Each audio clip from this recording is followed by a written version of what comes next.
Alright, so here is my Tardis maze running. And what you'll see is that there's all these Whovians coming into the group spot. And I'm going to pause it for a second just so I can talk about this little area right here. This is basically a gathering point for all of the agents. And they're supposed to gather and then go into the maze as groups. I think I set that up right.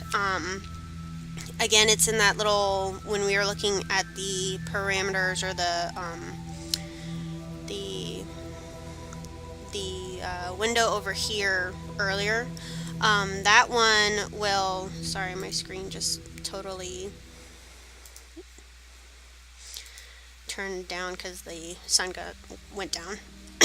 But what you'll see is that based on the different types of grouping behavior, it'll go through the maze differently. I don't have here a way to change the grouping behavior, but like I said, there's that grouping tutorial on AnyLogic, and that can show you the different types of grouping behavior, but I haven't programmed all of them in here. I just programmed one.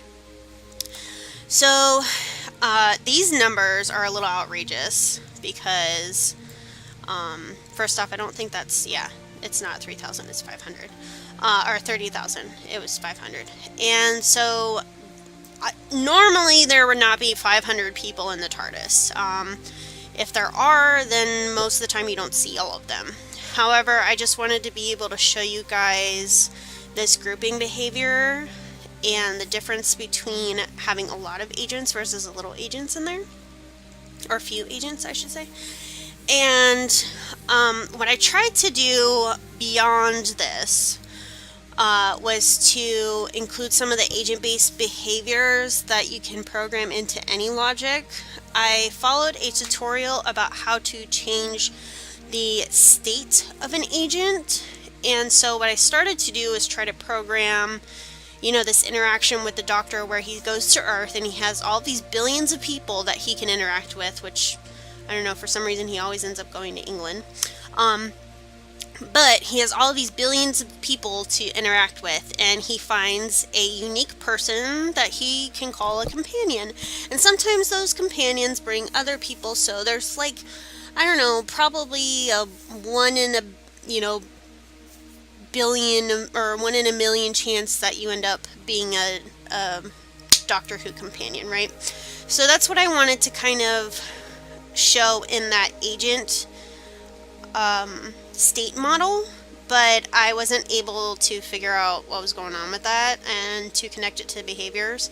So for the sake of time, I just wanted to record the path following here, which I'll show you, and then also the grouping behavior. But I just wanted to kind of go through my thought process.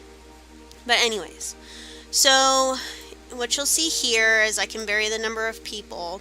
I also didn't put any of the visualization statistics or anything like that into this one, just because I was just trying to show one particular aspect of this in addition to the other maze.